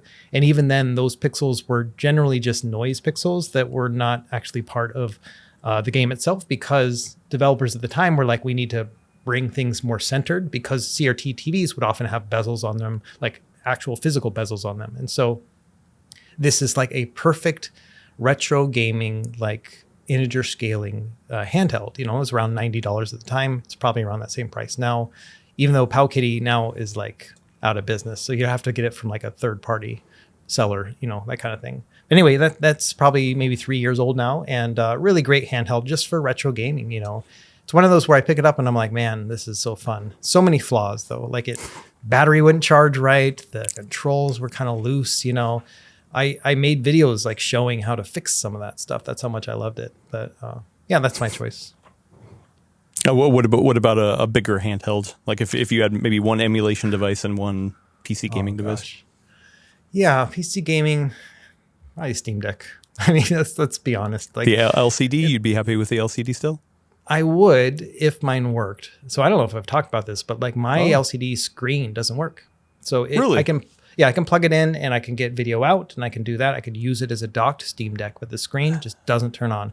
I've done every trick in the book, like gone through all the Reddit posts, done all the like holding buttons and doing all sorts of funky stuff, talk to Steam or talk to Valve about it, put a ticket in. We went through the whole thing. They're like, yep, something's wrong with your screen. We will replace it for you for $200. And I was like, nope. And that's it. So I still have it. I use it in thumbnails sometimes, and that's basically it. So. Funny enough, I actually have a Steam Deck replacement screen that I don't have a Steam Deck to Oh my replace it goodness. with. So it's Wow. actually it's an OLED screen. It's one of those aftermarket ones that you can Oh, yeah, upgrade yeah. your LCD with. I don't remember the exact model. Mm-hmm. I have it right over here. If you want me to send that to you, Ooh, let me know. think Maybe about that's that. maybe that's a video. Yeah. It's, upgrading your My LCD old Steam Deck. Yeah. Yeah, because So, like that's my I original too. oh, okay, yeah. Hmm. So let me know. We can talk offline. Yeah, yeah. There's a reason why we're in a podcast together. Yeah, there you go. We're coming together. Yeah. So for me, I'm actually going to go a little bit further back for my emulation based one. I mean, I had two off the top of my head. The Retroid Pocket, I think. Remind me the different variations of the two. There was the 2 and then the 2 Plus. The 2, they're the Okay. squarish looking ones, you know. Yeah, there wasn't the a 2 Plus Pro. had a better chip and also a touchscreen. Oh, okay. That's what it was. The touchscreen. Okay, yeah. So the 2 Plus yeah. So if I had to, it's a toss up. It would either be this Retroid Pocket 2 Plus, which I really did like, especially just the look of it. Like I love that look. Like it encapsulates a lot of just old kind of the early handheld days, right? Yeah. It's a little bit older. When did this thing come out? That's like 2022. There was another one though. I just thought of it, the Retroid Pocket 2S. So that one looked like this, but a little bit more updated, and it had better controls on it and a more powerful chipset. So it might be that one. That one has better sticks. No, I don't. I didn't have the S. I think I had the 2 Plus. So the 2 That's Plus what still it had was. like a slider on the right analog stick. It wasn't an actual analog stick. Yeah, okay. And at the time that it didn't matter to me because I wasn't using the right slider anyway for the most part. Also, was that the one that they sold a screen upgrade for? Do you remember that? They sold they sold like a kit. And so it had a new board you could put in, and I think a screen too. I think I did a video doing that actually. So I did that as well. Okay. Yeah. So I really like that one. Like that has been my favorite Retroid Pocket for sure. Is that the 2 Plus? So it would either be that, or if I wanted something smaller and more pocketable, the RK2020. Like I don't think it's a perfect handheld at all, but I loved the size of it. I loved the look of it. Like it was good enough up to like a Super Nintendo kind of thing. I didn't need and much PS1. More out of it. Yeah. Well, but I mean, even the PS1 stuff, like I wasn't playing PS1 on that anyway. I wanted something to kind of play up to Super Nintendo or really Game Boy Advance. So that's one of those Odroid Go Advance clones. Is that one? It's the RK2020. Yeah. And so, I had thought about that too, because my pick in that era would have been the RG351P, which is the RK2020, but with Ambernick's spin on it. And really great handheld too. Those ones have that perfect 2x Game Boy Advance integer scale screen. It's a 3:2 aspect ratio. So really great for Game Boy Advance, that one. Oh yeah, actually I forgot about this one. Oh yeah, okay. I do have this one still. I love that purple. That was okay. Maybe I changed it. Yeah. For handhelds, I feel like the one that I would be okay, the oldest one I'm okay going back to, that I would probably still be fine with, is that original ROG Ally. There was a lot of changes to the X that was great. And yes, the Steam Deck had a bigger screen and was plenty fine, right? Mm-hmm. But I had plenty of problems with the original LCD version, not just the panel itself, but like I was one of those people who got the original fan that just screamed, and so I had to buy the new Delta fan and switch that out. Wow. I even repasted it with the Honeywell PTM and got better thermals that way. So like, I mean, I modified it to a spot where it got okay, but yeah, I don't know. Like I feel like the ROG Ally, every time I look at that, I still have that one, and I modded that one. I gave it the bigger battery. I put a nice translucent plastic case on it and things like that. So like between that and the fact that you could get those old ROG mobile or XG mobile eGPUs, and like that it's a proprietary connection, but still it's one of the best ones that was out there. That combo I'd probably still be happy with.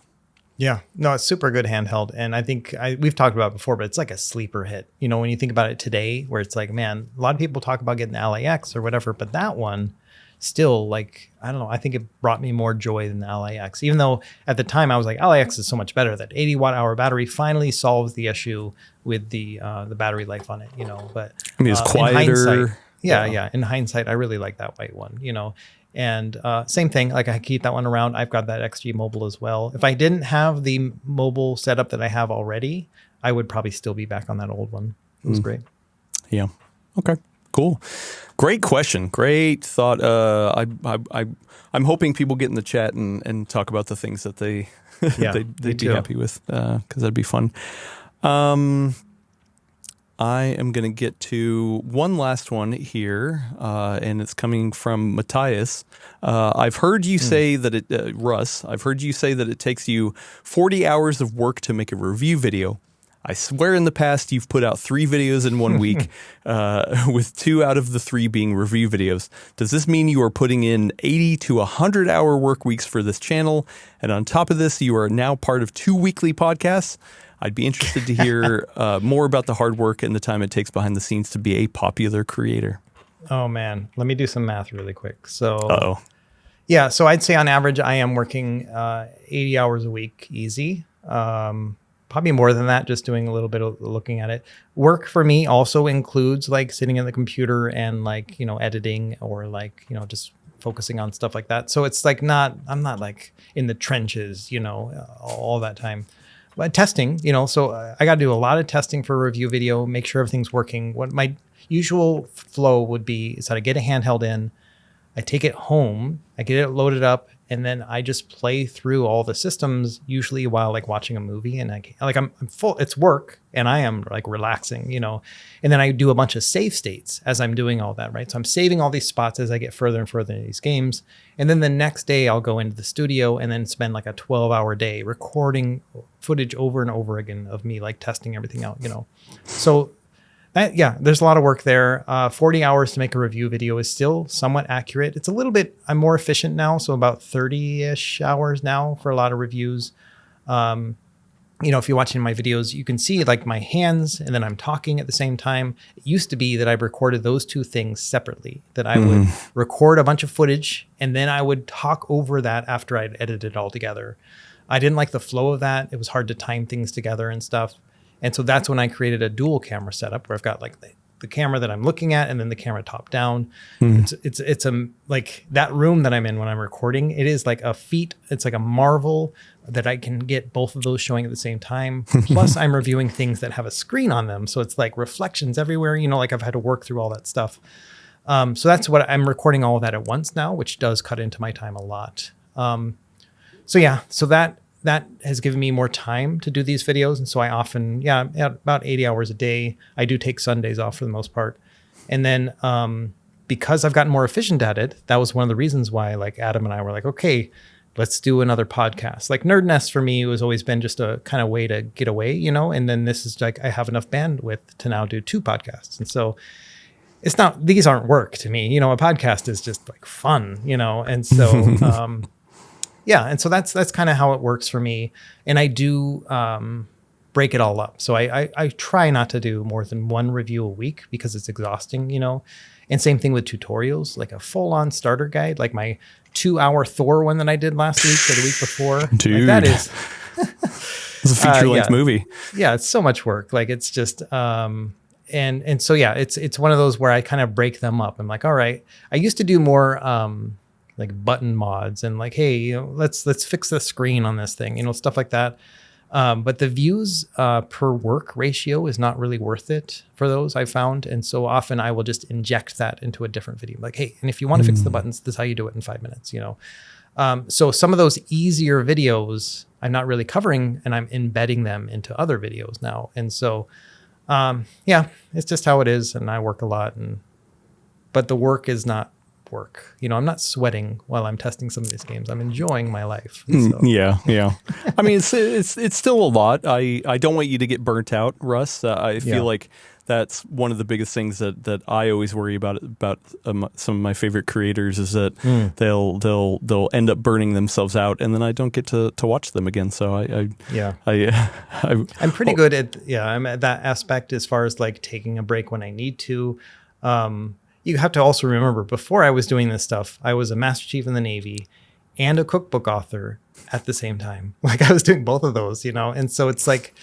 Part of me is like, if I'm awake, then I need to be doing something that makes the world a better place. Like that's always kind of the way I've thought about it. Always be testing. That's what we say here at PCWorld.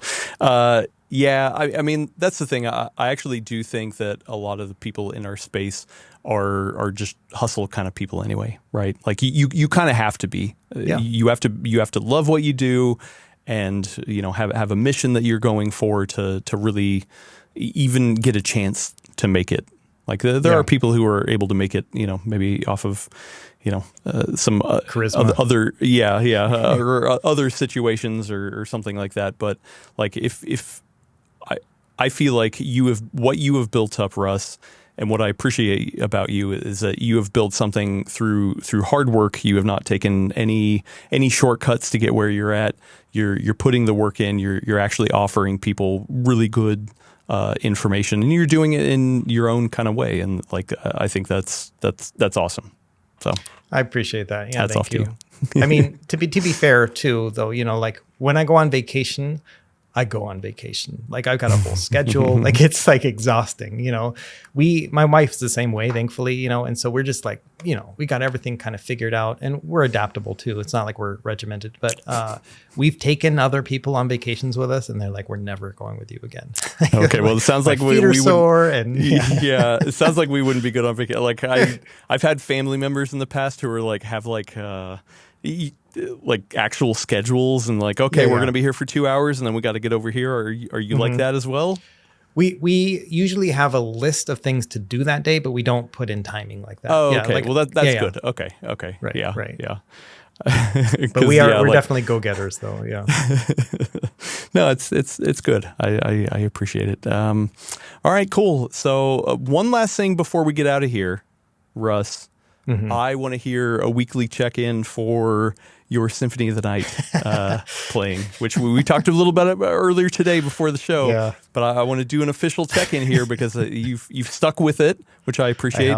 And since then, I have actually started playing it as well. I got a little sidetracked with the DS, sure. But I will talk about that in a second. But yeah, so I essentially loaded up Symphony of the Night on my Retroid Pocket. The new, is it 6? I think 6 is the newest one. Yeah. So I have Retroid Pocket 6. I put it on there, and I'm actually a little bit further than you, but you've been keeping up. Yeah, I've been grinding. And so it's it's not a grind for me because I put on cheats. And so like I've said it already, like I don't like the Castlevania like getting hit and then falling back mechanic. Knockback is so annoying. Yeah, when you're like jumping up, you're in the tower and you're going up, you get hit and you're at the bottom of the tower again. It's a very Wizards and Warriors kind of feeling for me. I don't know if you ever played that game. Same thing. And that's probably why I hate it. It's from that game. But anyway, so I did turn on cheats. I leveled up a little faster, and then in some parts I turn on the invincibility one, so it's like the enemies just run through you, and so I can just kind of get up. And for me, it's the joy, and it's not in the combat or in any of that. It's the exploration factor and the puzzles that they've put in the map. That's kind of what I like about it, And I get it, not playing it the right way, but that's kind of how I love to do it. I'm not trying to, you can play it however you want, for right. sure. I like that challenge of I think there is a nice balance between exploring, but then also being like, oh, when was the last save point? Oh, well, I'm going to come across another save point. Should I head back? Right. Like I feel like that adds to the exploration. Yeah, absolutely. Yeah. So, and to be fair, I'm not feeling that second part of it. Right. Like I'm not going into it with any fear, like for me, it's just like kind of this, I'm a Superman and I'm trying to solve this thing, like I'm actually a vampire or whatever, Okay. All right. So, but are you still enjoying it though? Yeah, I'm loving it. Like that's the thing too, is like I tweak the game till I find that joy in it, Okay, and that's good. I've never been a guy who finds joy in a challenge, and so really enjoying it. And so I had sent Adam a screenshot of the map, and I was like, okay, this is as far as I am. And he could see all the purple of where I've been, and I'm like, and I'm kind of stuck. And he was like, I know exactly where you need to go. And he kind of just gave me like a general idea. So I'm excited to get back to it tonight. I probably put 4 hours so far into it altogether. And I'm probably further than most people who played it in 4 hours because of those cheats. It just makes things a little bit easier. Some pretty cool boss fights and stuff. It's been so long since I played it, but every once in a while I'll go into a new area and be like, oh yeah, I remember this, and I like that feeling. I just found Belmont's like clock tower area where the stones are like all broken up and you can't get past it, so I got there. Like from the beginning of the game, the callback right. Yeah. And then I got my double jump, and so I'm happy with that. But I still need mist, I think, because I went through a door and it said mist could travel through here. So I'm like, oh, okay. I remember the first time I came across that, I was like, what does that mean? Mist could travel through that? What is that? What is that? Well, I don't know what that means, dude. Yeah. And then I also I must have done some cheat or something that gave me like more money than I was supposed to, because once I got to the librarian guy, I bought like a really good sword. And so every sword I found since then have not been as good. And so that's one thing. Okay. Yeah. So I've been playing through it, and a couple realizations. One of them is that I actually think I was spot on when I talked, I think it was last week when we first talked about this, is that I actually am not enjoying Symphony of the Night on a handheld in a small form factor like this. Like something about having it small just does not read as easily as a TV kind of thing. Like not that, not that I'm not enjoying it. It just is definitely in my mind is cemented as a TV based kind of Castlevania. Which then led me to because of this DS, I started playing Aria of Sorrow just to kind of get a feel for it, and in my mind I've found out in my mind I've started to congeal some of these games a little bit together, and I've come across things where I was like, oh, that's in Aria. Oh, I thought that was in Symphony of the Night. That is so weird. And so like between some of the life changes or the quality of life changes, and the fact that I think Aria of Sorrow was developed as a portable first kind of thing.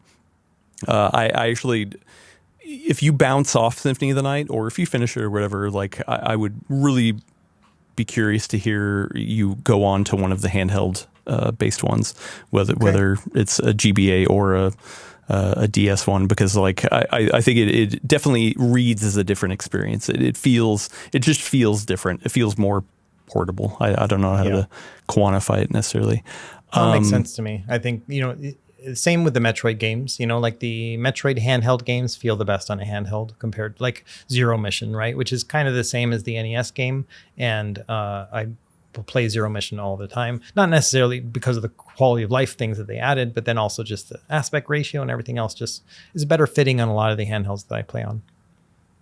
Yeah. So between me kind of misremembering which Castlevania is which, I have like almost kind of rediscovered Symphony of the Night and have a little bit of a different take on it. Like I actually playing it with fresh eyes now, which I haven't played it this far in so long. Like I actually see a lot more of the cracks and think that later ones actually iterate on it way better. Like I think this is one of those cases where I don't think this is the best one definitively. I think it was the best one at the time, and then they did refine off of it kind of thing. But if there's one that is the best, I actually now don't think this is it. Like I think the biggest thing is the at least for me, other than like combat challenge and stuff like that, which you're not experiencing, is the exploration stuff. There are some obtuse things. Like the thing that you're stuck on is actually something that I knew what to do, but then I forgot how to do it, and it definitely took me a second, and I was like, well, okay, if I sit down and think about this, divorce myself from the fact that I love this game so much.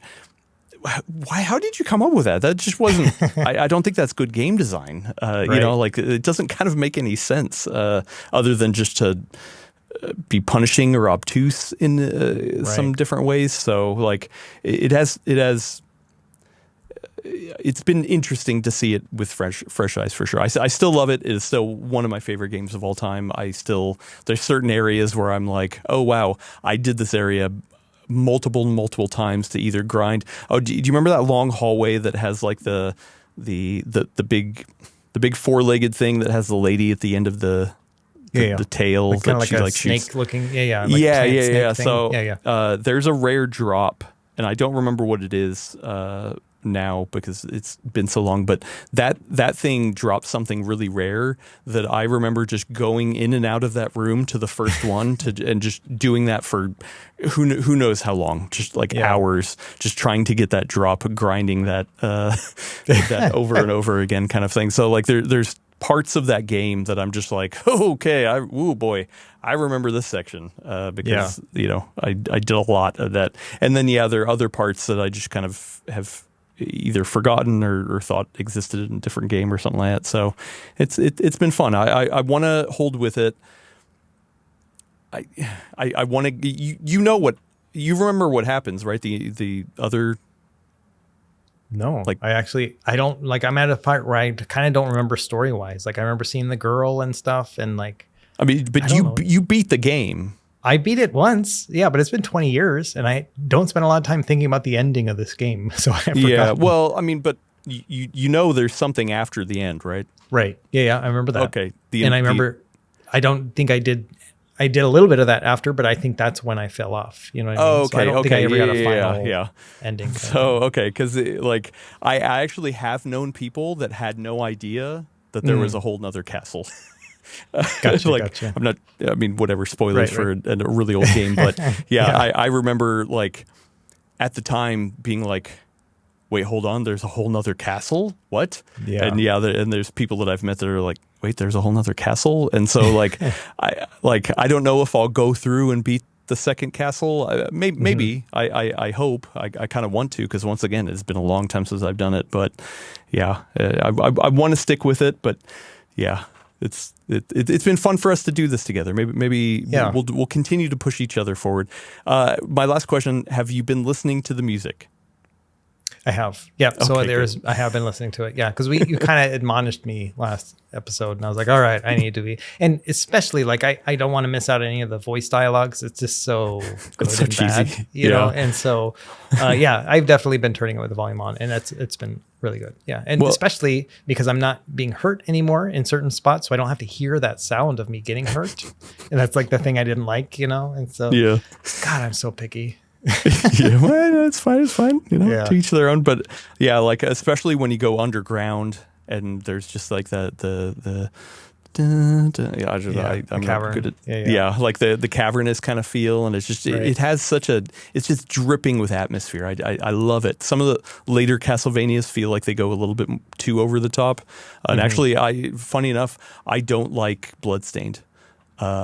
Like I've never beaten it. I think I've only ever gotten like a quarter of the way in it. Like something about the vibe of it, the music, everything just feels too amped up. It's not subtle enough, visually and audibly. And so I've actually never finished it. I was looking as we were talking. You were like, oh, like this may not be the best Castlevania, you know.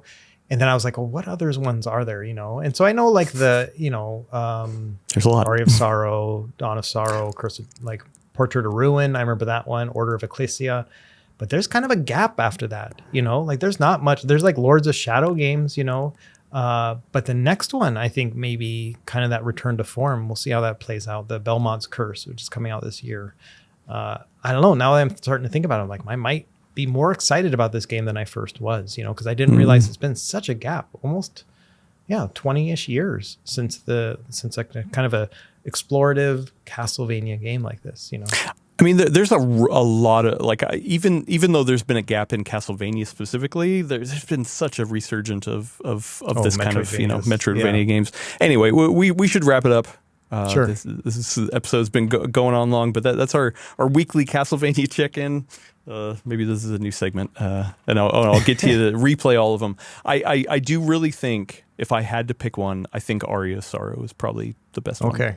So I was thinking of going back before going forward. So I was going to do, what do they call it? The Rondo of Blood.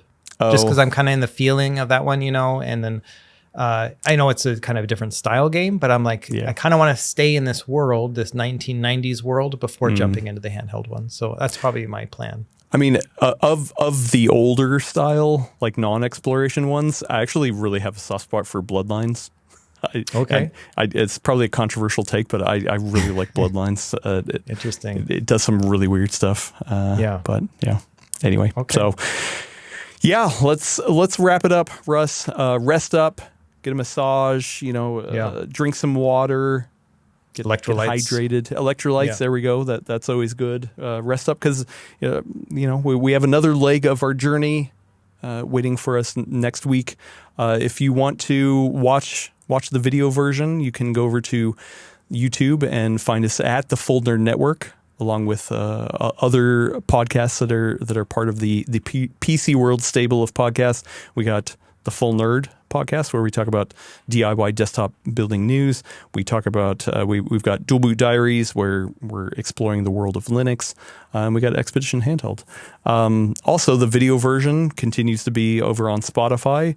We actually have had people appreciate having the video version over there, even though it's a very small portion of it. And I'm glad at least the video version exists somewhere else. I wish it was Apple Podcast, but that's a whole separate thing.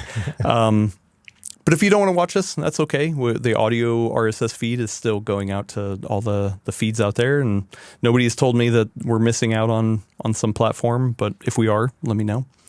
I want to plug your newsletter because I feel like we haven't talked about that in a while, but I do enjoy getting the Retro Game Core newsletter. I think it's on Saturdays, right? Sunday mornings. Sundays, yeah. So getting that in your inbox is real fun, and usually kind of recap your week and talk about other things. So yeah, I love making it. I know I'm making videos, but I feel like I've always been a writer first. And so this is just a way to kind of get my hair down and just kind of practice a bit with writing, because it is a skill that atrophies, and I feel like it's kind of coming back, and I really like that feeling. And love talking about what I've been working on, a little bit of insights into just behind the scenes stuff, and then random appearances of me, I always plug this podcast and stuff like that too. I mean, honestly, if I can give you any feedback, I want more writing. Like I actually wish you would go a little bit deeper on some of this stuff. So I don't know if that means less links or whatever, and maybe more writing. But like I feel like I'm always wanting more. Like, give me more Russ. That's hilarious. Yeah, I try to keep it to 1,500 words, but maybe I should go up to 17. Who knows? Hey, go crazy. What? Let us know. Let us know down in the comments. Should Russ have more words? Do you want to read Russ's words more? I know I do, but maybe I'm weird. So anyway, let's wrap it up. Russ, you got anything you want to plug coming up? No, honestly, I'm at an impasse right now where I'm not sure what my next video is going to be. I don't know what I'm working on. So I got a lot of ideas, but we'll see what happens.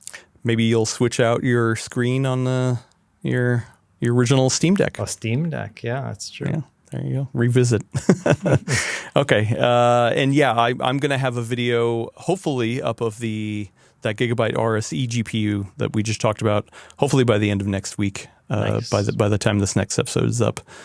So excited for that. Look forward to that. Yeah. Thanks, everybody. Rest up, relax, take a breather, because next week we're going to get on the next leg of our journey. That's right. We'll see you later. Bye, guys.